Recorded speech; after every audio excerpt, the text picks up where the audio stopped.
All right. What is up, everybody? Welcome to the Restoration Rundown Podcast, the podcast that's dedicated to you, the restoration business owner. My name is Ben, your host today, and I am the CEO of Ironclad Restoration Marketing, where I help restoration business owners across the United States and Canada get more sales just by getting their internet marketing right. Today, I'm really excited about this episode. We've been looking forward to this for a while. It's a longtime friend of the show, friend of mine, friend of Ironclad, and one of the main players here in the restoration industry. So I'm going to just, save a little time here and bring him right on. I want you guys to welcome Mr. Jon Isaacson from Dyojo.com, the myth, the man, and the legend, best-selling author, really big reader. And my friend and your friend, Jon Isaacson. Hey man, welcome to the show. I appreciate you taking time out of your day to come on and join us. I'm not joking. We included portions of what we talked about last time and promoting the No BS guide to internet marketing for restoration contractors. But I've got it labeled, highlighted, like I really did read the book. I'm going to read one now for all of you out there, and maybe this has changed. But do's and don'ts of posting. Use the 80-20 rule for marketing messages. Put out 80% information, not just we're better than X, and 20% marketing. So that alone should sell this podcast and the book, the No BS Guide. I read it every morning. I pray to Saint Ricciardi. Sorry. Am I saying that right? Ricciardi? You said it right the first time and then corrected yourself into saying it wrong, but that's okay. You know what? Both instances I will accept. I will also accept any and all offers to buy this podcast. Like you mentioned, we're trying to sell it here. The book is for sale on Amazon. If you're interested, we got a Kindle version and we got a new revised edition of the No BS Guide to Internet Marketing for Restoration Contractors. Jon, awesome, man. I appreciate you guys using the book. And yeah, speaking of which, we'll just jump right into that. The social media thing, guys, if you're out there and you're trying to utilize or figure out a way to leverage social media to get more jobs, it can't just be flooded with just, hey, use us. You need to provide value. So just in general, just make sure the majority of your posts on social media are showing off your work, teaching somebody something, sharing industry news, sharing what to do if there's a disaster happens. And then every once in a while, with one of your posts showing a before and after of a project, you can write the call to action to give us a call if you have any property damage. And that'll really help cut through the noise. And it also sets you apart from everybody else out there that is doing that vanilla social media posting. Speaking of social media posting, Jon, you have some of the best videos with your podcast that you do. Your promos crack me up every time. It's what I aspire to be able to edit my videos too. So one of these days I'm gonna have to fly out there to the West Coast and get some vitamin R's with you, and you'll have to, you'll have to clip some stuff up. So Jon, for those of the people that might have been living under a rock in this industry and don't know who you are, why don't you give the audience a little background on who you are and what exactly you do before we jump right into everything? Yeah, I guess surprising to some, I'm a contractor. So we've got a small restoration company, small growing restoration company in Puyallup, Washington, which is east of Tacoma, which is south of Seattle. So we are southeast of Seattle, if you can put those two together. And yeah, we focus on the recon side. I started in the industry back in 2002. In the I would call it the third quarter of the mold is gold era. So when you had divisions in your company that only did mold remediation, I know in your neck of woods in Florida, that's still fairly common. A lot of other places, it's like an add-on service. Yeah. So it's real funny depending on where you are, what's normative. So yeah, contractor. I've got a podcast, not as good or as smooth as this one, the Restoration Rundown. I don't know about that. Well, you're on point. You're on topic. You do a great job. Some of your stuff just cracks me up. The pictures, the way you edit the picture. that's the extent of and I'm glad you noticed it, because I always do that, and I feel like it's a labor of love, and I don't think anybody ever notices the funny face I make and clip myself in, and it's hilarious. I try, but yeah, mold in South Florida. Everybody, if you're in Florida and you're listening to this, you know that if you don't move long enough with the humidity we have here, you're going to start growing mold on yourself. Yeah. So yeah, it's a big service down here for most of the restoration contractors, either indoor air quality guys or guys that just do everything. Yep. it's still a big deal in the Northwest. We got, high humidity and a lot of moisture, but you don't see as many companies that are only doing mold, Yeah. So, yeah. That makes sense. But yeah, so that's kind of my rough background. We went a little bit more into that last episode, so we'd refer people there to go ahead and do your homework and listen to that one. And we just really did a deep dive. We soul searched, we cried, and we bonded. We cried, we laughed, we shared, we overcame, and now here we are. Some months later, I'm in the new studio. Hey. You still got that badass Ultimate Warrior poster, big head back there. I'm jealous of that. But the one thing I noticed in your background is, and for those of you again who don't know, Jon is an accomplished author. Not only is he an accomplished author, but he's also a best-selling author, and he's written a series of books called the Be Intentional series. And the last time we spoke, we were talking about him publishing his third one. And between now and then, he's published his fourth book in the Be Intentional series, How to Suck Less at Estimating. By the way, killer cover. I love it. It's really cool. It's given me some ideas for my next book. As you know, in the internet marketing world, things change so rapid. It's like as soon as I published the last revised edition, there was another big algorithm changing names of things and moving things around. So we're working on it. But I would like to talk a little bit about that book because we just had a guest on a few episodes ago, Jeff Diem from Elkmont Estimates, who's a third-party estimator, and he went through the gamut of why you should look at third parties and the big problems that people face out there. But he is not a restorer. He was a restorer in the past. So talk to me about this book. Give me background of the book, why you decided to write the book. And I know Dyojo does a lot of education, so I'm sure that's part of it. So all those elements, education, I think a lot of people, it's still the most popular is the first book, Be Intentional Estimating. Mm-hmm. That was with the encouragement of Michelle Blevins, back when she was at R&R, and you recently had her on the show as well, right? We are having her on the show, I think in like 2 weeks, somewhere time in the beginning. So stay tuned because that's going to be awesome. I'm really excited to have her on. You are upgrading, brother. So, I had an article back in 2018, the 10 Commandments of Estimating, and it was fairly popular and kind of showed that there's some interest, and it was hitting a touch point that was helpful. Turned that and a couple other articles into a book. So Lisa Lavender is at the Restoration Technical Institute just north of you in Pennsylvania.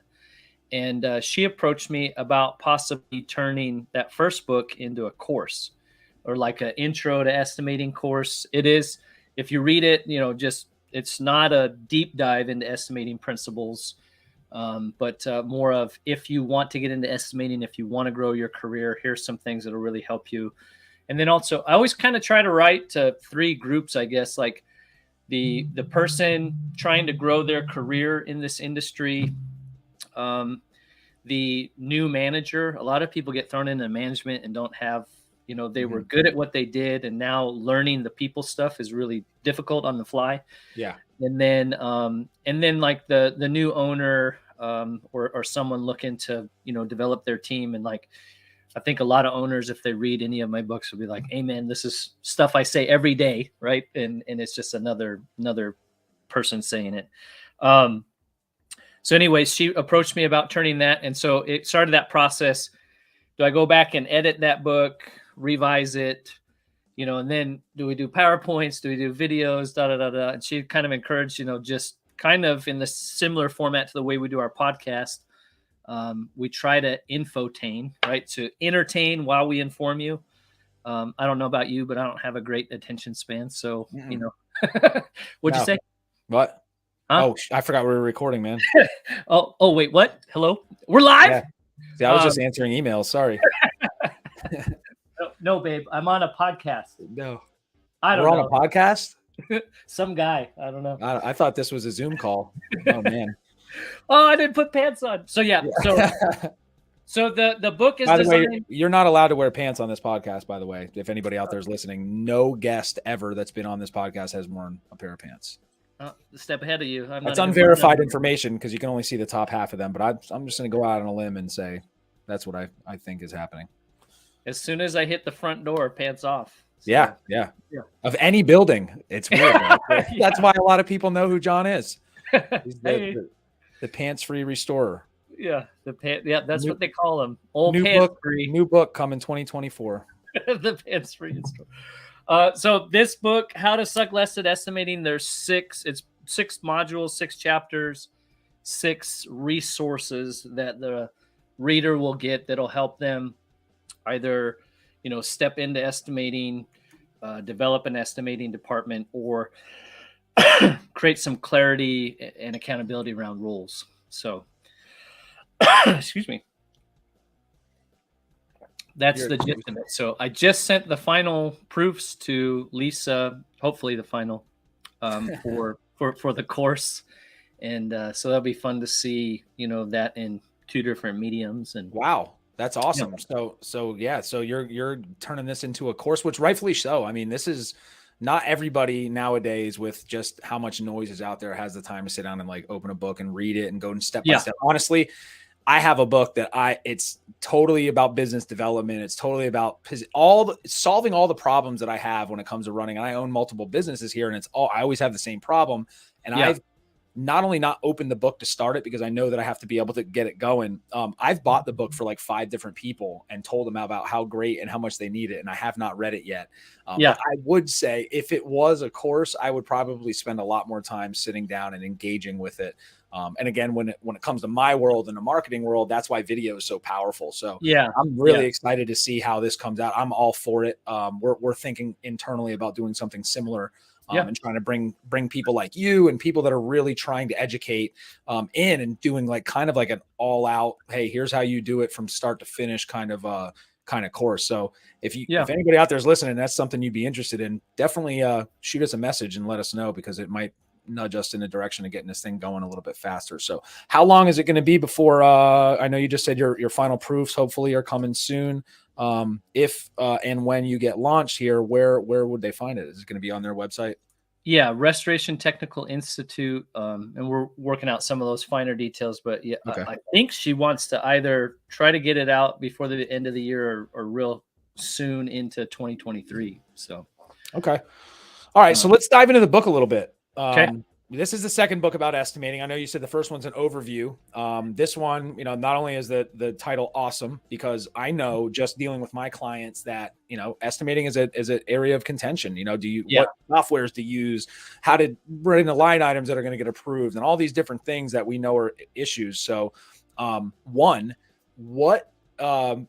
problems did you see that made you kind of dive in a little bit deeper? And, what should somebody expect to get out of this book? Yeah, I think one thing, I actually did a word search in there because you mentioned estimating issues. I think, and it comes up a lot, at least 17 times. So I think for your audience, if a lot of your people are restoration contractors, and so I think typically when you have a business, right, you start it, all the stuff, your hands are in everything, and so. And that's tricky because if you're out producing, you're not estimating or getting new work. And if you're estimating and getting new work or collecting, you're not producing, and you need it all, right? So you start out, you're doing it all. And then eventually you start trying to hand off some element of it. So I probably wouldn't disagree with your prior guest. Third-party estimating can be a great way to kind of delegate one aspect of the business. If you got the right partner, you send them the data. That's a huge issue. When you are no longer the one inspecting, writing, negotiating, and starting the project, there's at least 4 points where there can be communication and details lost that affect your ability to collect and be profitable. So one of the keys is, thorough data capture leads to accurate data input. And if you're using an estimating software, whether that's Xactimate or, people create their own T&M sheets in QuickBooks, or there's a plethora of other, probably the most common in our industry is Xactimate. And so when that data capture is not up to snuff, it causes ripples. And the key thing is the communication part. Is it clear? Is it consistent?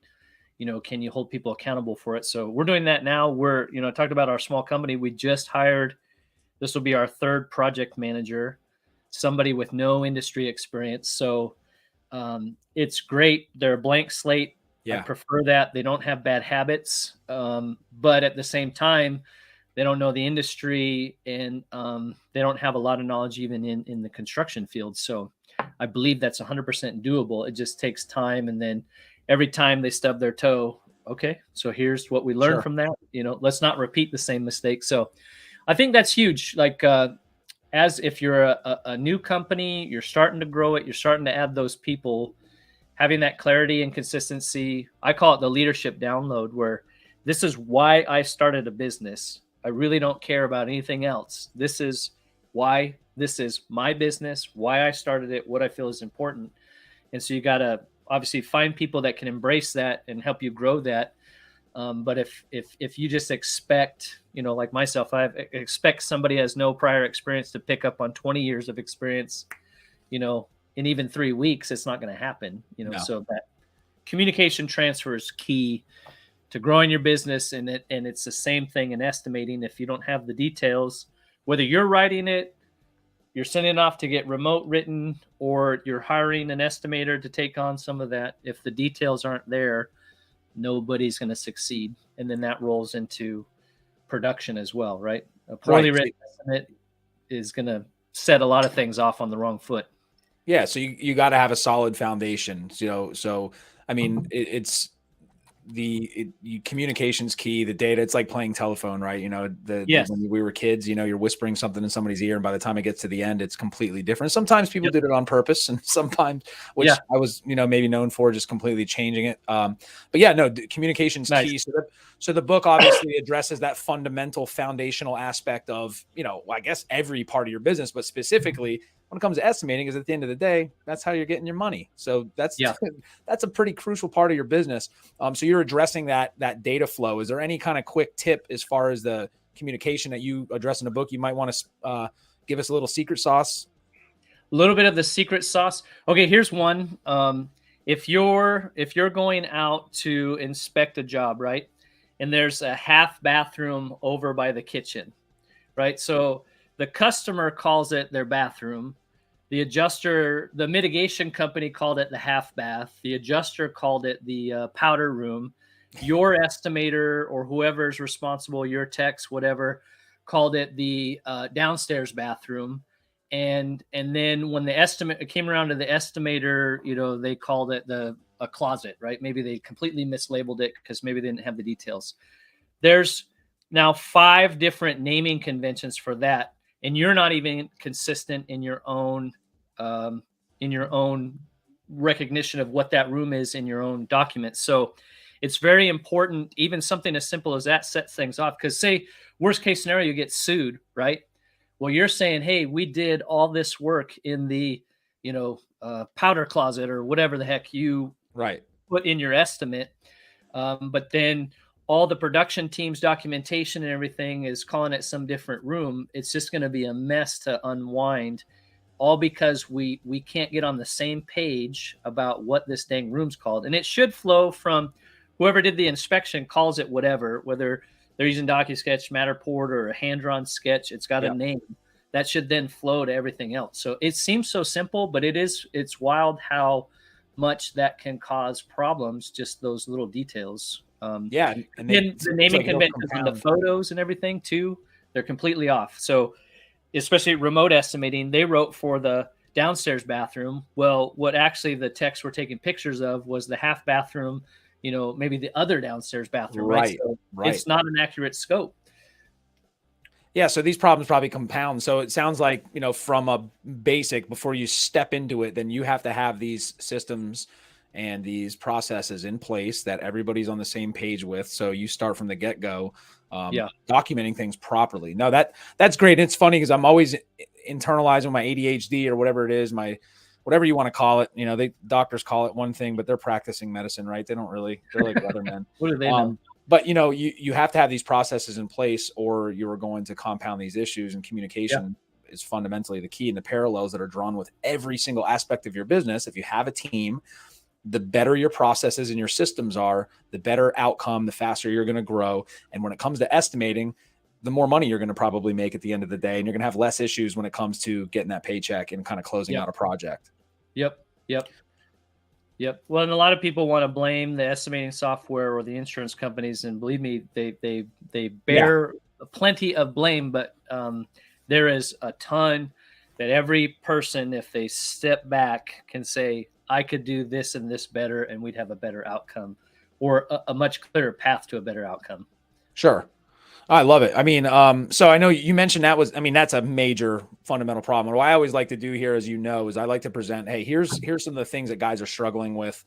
We just talked about communication, and here's what, not only are you doing this education, but you actually are in it. You're out there and you run a restoration company. So, are there any other, like, couple more things that you see that is a major universal problem in this industry that your book directly addresses, so people can get nudged over and head on and buy it, and then sign up for the course when it comes out? Sign up for the course. Yeah, I think the one of the other pieces is kind of like a fundamental.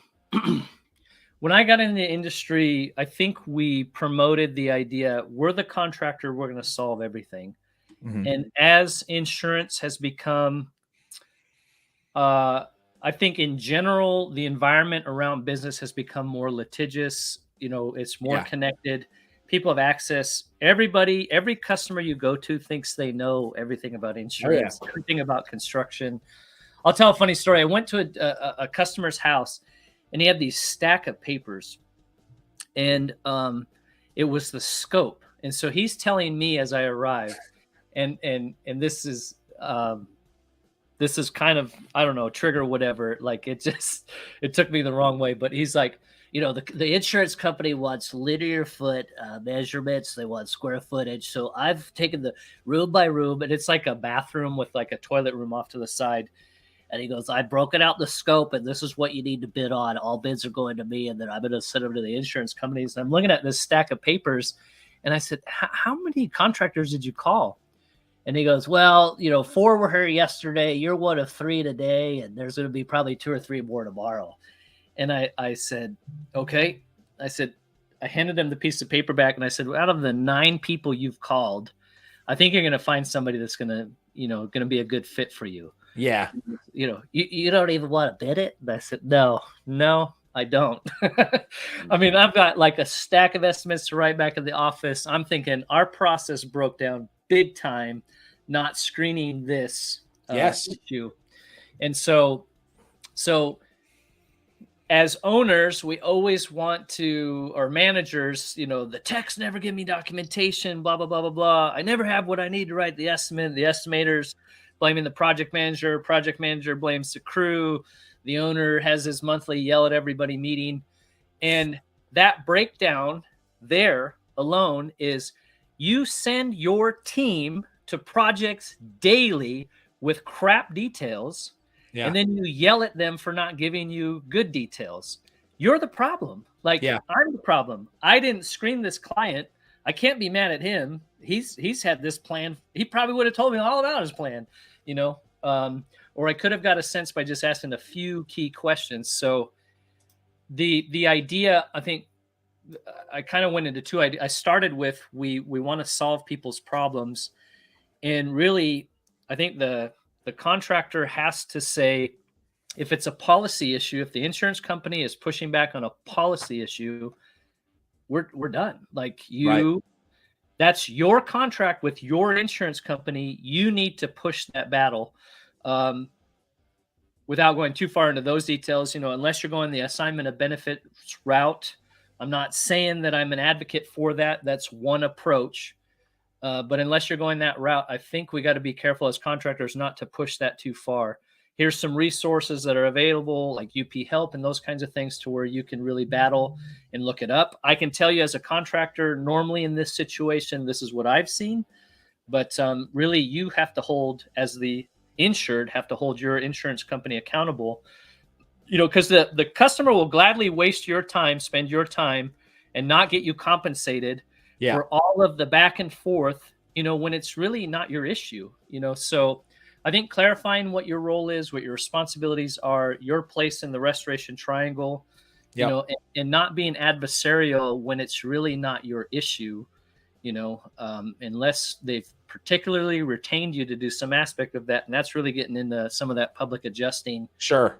which in a lot of states, if you're unlicensed in doing that, you can get yourself into a lot of trouble. But yeah, I think one issue is solving problems that aren't ours, and then not really being consistent and clear internally. Both of those things carry over into the estimating process, because we're writing estimates that we have no real precedence for or ground for. If we're not actually the structure speak for itself, or we're trying to interpret policy, and then if we're not providing the right details. I'm sure there's a lot of contractors that'll listen to you talk about third-party estimating, like it didn't work for me. Like, yeah, right, sure. right. But we build it all the time. It's funny because you hit on a lot of really, really important things, and I wanted to make sure everybody caught this stuff. So one, I always thought that marketing was the only business that every client you have knows how to do your job better than you. But it sounds like there's some homeowners out there that are really into it. And one of the big things that, we talk about right before we got into that was processes and systems. And the better your processes and the better your systems are, the more you can grow. But the harder part about creating these SOPs and the processes is actually sticking to them, because you want to solve a problem. And I know for myself, I've gotten into a lot of trouble over the years with my businesses, and especially the marketing business, is somebody coming up, they have an issue, how you can fix it, you do it. And at some line down the road, or maybe years, you end up looking like a bad guy for solving a problem. You've gone away from your scope of work. You've gone away from your processes and your systems. And now you've become the owner of all of their other problems that really had nothing to do with you. And you mentioned the restoration triangle. So again, like you started off with, communication, data, communicate, and educate. You're going to have to do that internally, but you're also going to have to do that with your prospective clients. Educate them off the bat. The screening process you brought up is huge. We started implementing that a couple of years ago, and man, I cannot tell you the trouble and the stress and the aggravation it saved us. 100%, because you when you go away from your processes and your systems, and you see these red flags happening with clients or potential clients, and you make exceptions because, hey, we got to make money, we have to grow our business.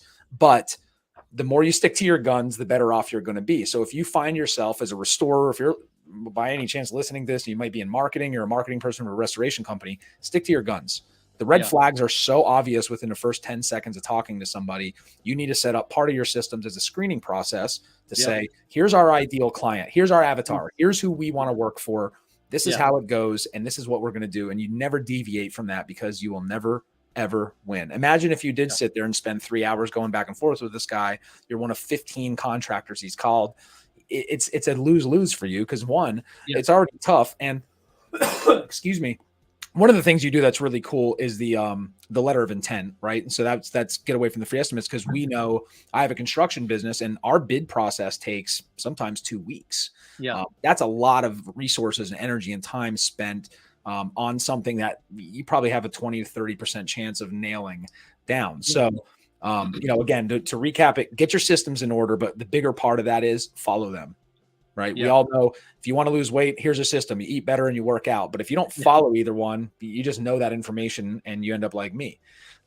You need to make sure you're sticking to those guns and identify your red flags and talk to your team about it. Communicate that, say, hey, if you're going into a spot and this starts happening, you need to, call a project manager, call a supervisor, whatever the case may be, so we can mitigate that from the get-go.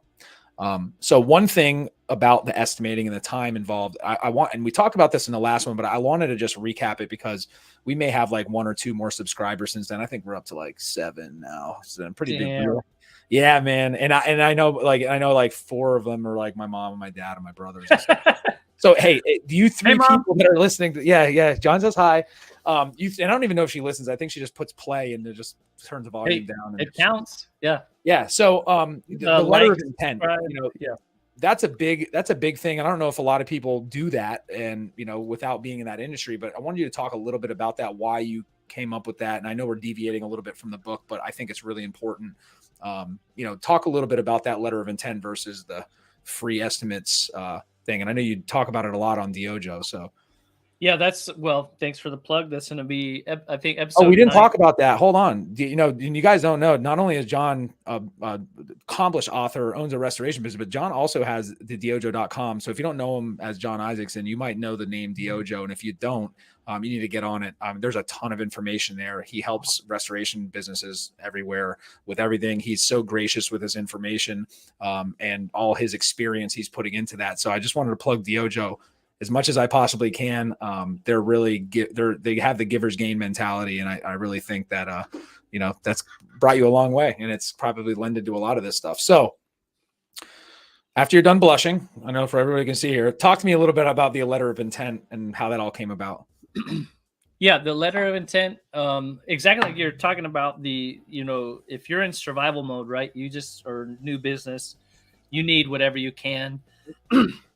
After you get bit, right, then you realize like a bad customer just isn't worth it, right? Like, because you're probably going to end up losing money, or even if you make money on paper, you spent copious hours, off the record, like fixing things or making things or taking phone calls. So we had, so our business in 2 years, just shy of 2 years, has gone from the PM and myself to now 3 PMs. But when it's just the two of us, I was doing the majority of the inspections and estimating, and then our PM number 1 was running the projects.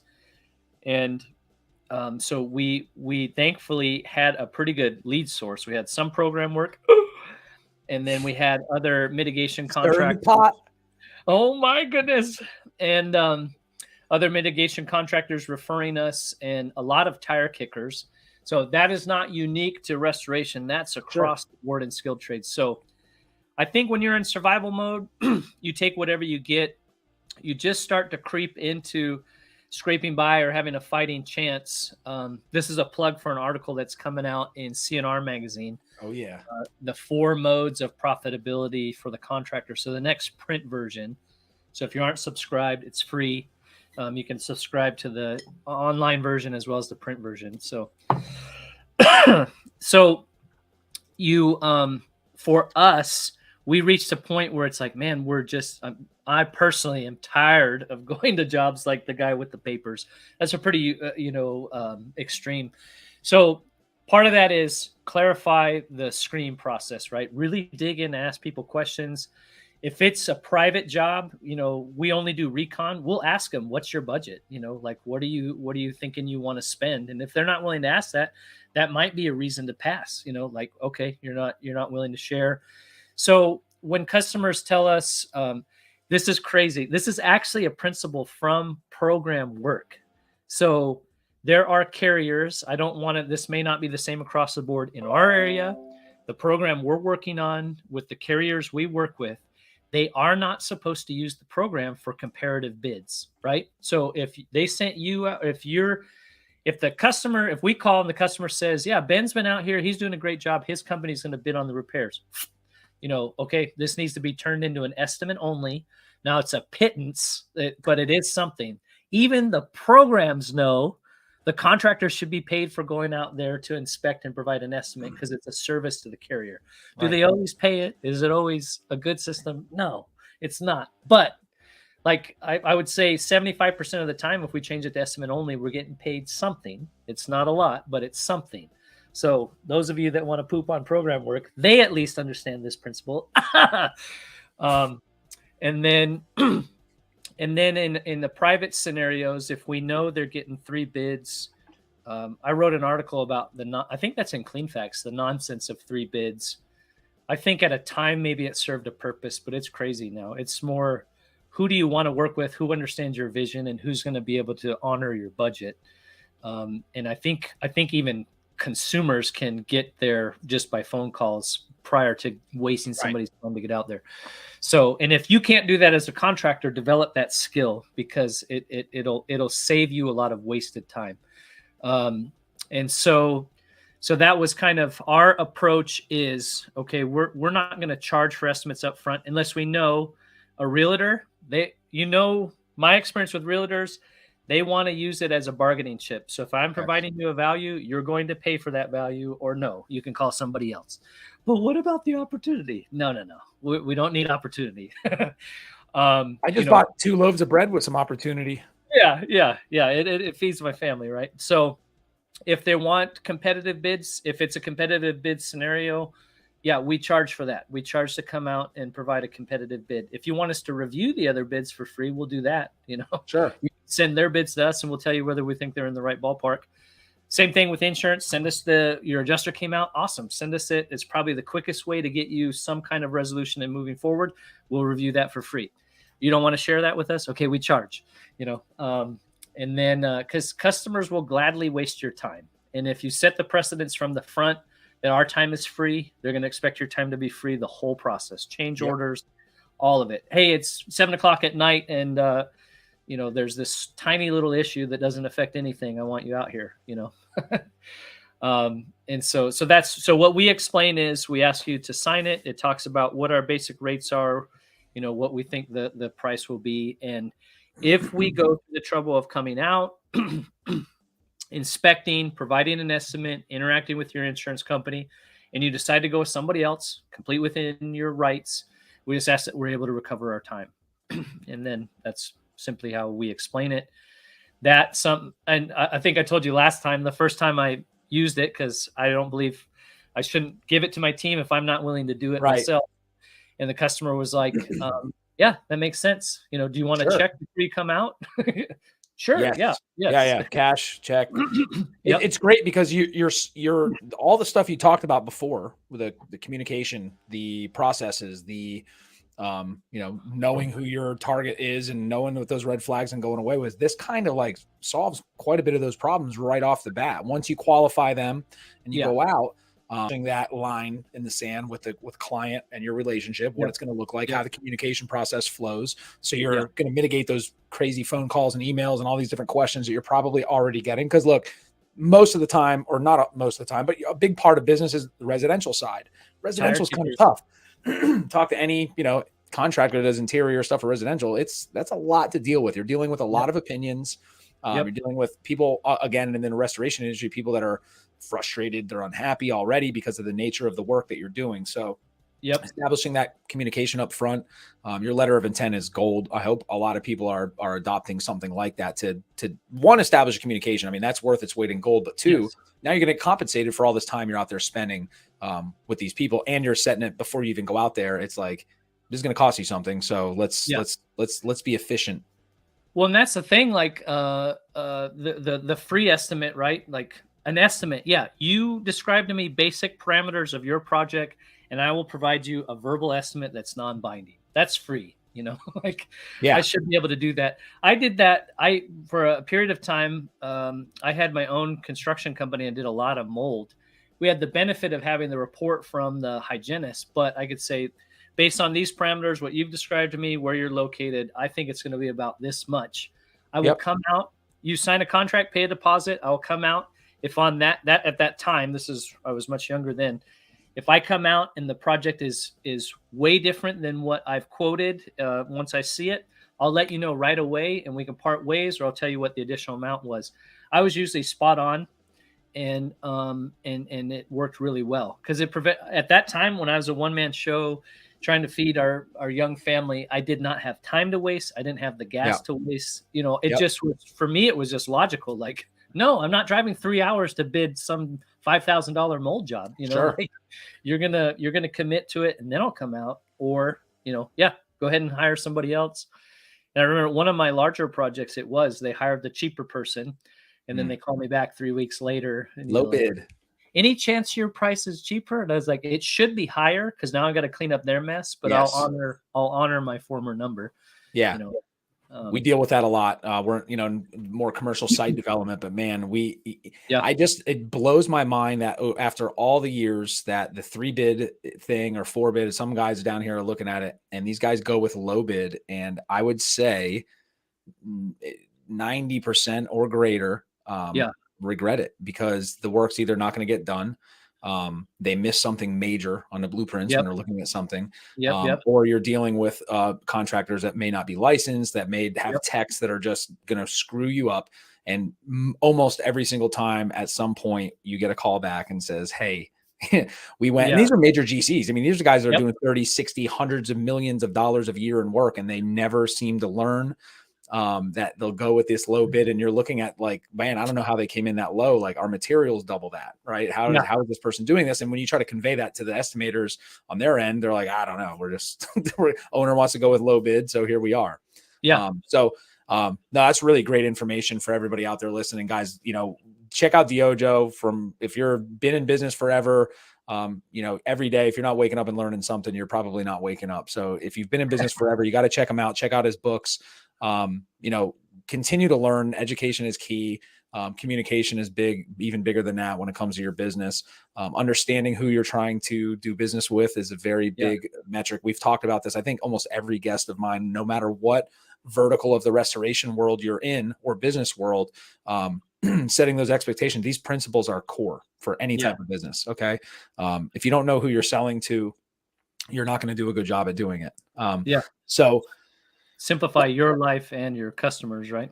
100%. And if you said something funny, it's like, when normally when you go out of your way and you pass up on these processes and these systems and you become that go-to where the client is calling you and they're bugging you and they're going way outside of your scope, all you're doing is buying yourself a bad Google review.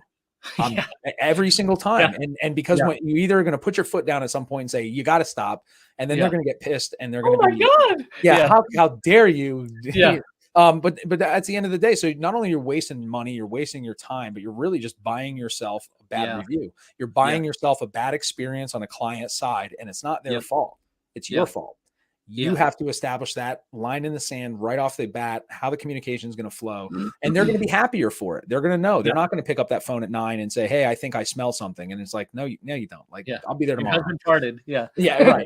Right. It might have been a dog. I don't know. I can't say. I might have done it before I left. I know for sure I did. Cause I'm going to go out on a limb and say it was me that farted, but either way. So that's all great information, man. I can't thank you enough for coming on. But before we go, you do something that I very well hold true to my heart. I'm really big, if anybody knows me, about giving back to my community. I've run a nonprofit down here in Florida for close to 8 years, providing, different programs for children with special needs in South Florida. Now we're pivoting to helping kids and families deal with cancer. But you have an initiative that you've been doing. I don't know how long yet. I know at least the last couple of years since we've gotten to know each other. And it's called Socktember. Tell the audience a little bit about Socktember and how they can get involved. This is our 3rd year. And so we started it in the heat of the shutdown. And so it was, how do we maybe create some connection in our company, some connection with our vendors, some connection with the restoration community. So 2020 had this idea. Honestly, if I were rich, I think one of the things I would splurge on is a new pair of socks every day. There's nothing better than that feeling. Oh yeah. And so we reached out, and that's like, we hear it all the time. Like that's a big need, but it is a big need, like homeless community, underserved. We reached out, found out it was a need. I simply just thought, like, I'm at Costco. Every time I go to Costco, I'll buy an extra pair of socks. If I can get other people to do this, we could probably raise like 1,000 socks and blow doors off of the Tacoma rescue mission, And so talked about it with a couple other, Lindsay Ward, Reliable Content Services, Diane Saul's Seattle Contents, Sarah Roberts with Service Master at Tacoma, David Keene at Arkin, and a couple others. Those are kind of like the core people. My wife, who's a realtor here in Puyallup, and her team. And then at that time, Merritt Construction in Tacoma. So a lot of people just said, yeah, that sounds great. So we had 4 teams. We were going to try to make it a competition where we kind of had like a March Madness, but that was a little harder to manage. Yeah. So there is a trophy. We have a trophy, Tacoma Trophy in town. Put us a trophy. There's a tag on each year. And so that first year we had 4 local teams here in Washington, and we raised like 5,500 pairs of socks. Wow. We were like, holy cow. And this is we're the kings of charities, right? Sock millionaires. And so the Sisters for Socks, Lindsay and Sarah, they won, and we had a party. No, that year we didn't have a party because it was still shut down. Yeah. The next year we brought it back. Those core teams came back. Onside Restoration out of Canada joined with several of their offices. Brandy out in New Hampshire, Elon down in San Diego, whom you've had on the podcast. Yep. A couple others started teams. And so we had 39. We went from 4 teams to 39 teams, and we raised 66,000 pairs of socks. Wow. And so the shutdown was over then. So we had a big a Halloween themed costume party, announced the winner at Reliable Content Services. So now we have 2 kind of annual things, the Socktember in September, and then the party in October. And this year it's going to be a happy hour, see if maybe more people are able to attend. But I did the math on it. I think so a pair of socks weighs 60 to 120 grams. There's 454 grams in a pound. So roughly 4 pairs of socks to a pound. We raised 66,000. So there's 16,500 pounds of socks. That means we raised over 8 tons of socks. Wow. Now you're a sock broker instead of a stockbroker. Yep. You're realizing your master plan to sit on top of a throne of socks, placing new crispy socks on your feet every day. And that's killer. So the socks go to, so you guys raise a bunch of socks for the homeless and underserved community. How do they get distributed? I mean, this is just in a Washington State thing, or you guys get them everywhere? So that was if you have a team, just tell us who, usually there's 1 to 3 team captains. And then it is a marketing, right? Like, share about the good work that you're doing. So the idea is, the team captains would brag about who's on their team. We would share it from the Dyojo, and everybody else would share. But then you pick a local charity or charities in your area that you feel is doing good work. And so, so that's, like we said, this year we have Brandy in New Hampshire. We have the Canada teams. I know I'm drawing a blank. Oh, IICRC is a team this year. So wow, Nevada. That's awesome. Congratulations, man. That's huge, man. I got to give you the flowers for that, buddy. That's a really cool thing that you guys are doing. So a couple things. How do people help out with this initiative? And we got a couple weeks left in September, so there's still time to add some socks to the teams. If anybody's listening here and you want to get involved, talk to me about how they can do that. If you go to thedyojo.com/Socktember, we've got the teams listed. So find a team that's in your area. I know Brandy's gotten a lot of help, just saying that she wants to beat me, even though Sisters for Socks are the back-to-back winners, and going for a 3-peat. So yeah, just find the team, or the either the team closest to you or the team that you want to be a part of. For us, and I think all the teams, they've set up Amazon wish lists, so you can real simple. We tried to find socks that are of good value for a good price, and you can just mail them directly to their offices typically. I don't prefer to do cash because I just rather, keep it clean, but some of the other teams, you can Venmo them if they find a deal. Last year we were wondering if this was a fluke last year of just how many socks we were able to raise, because there was like these auctions. We have the port here. So up north and here, there were like these shipping containers where like they were socks that didn't get claimed, so we could bid on them.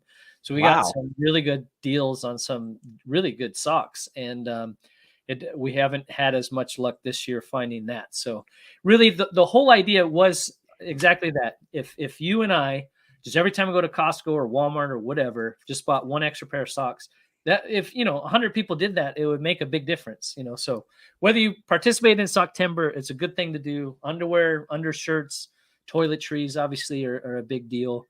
I think every major city is having various issues with mental health and homelessness and all those kinds of things. So you don't have to do something big to make a difference. Obviously we have.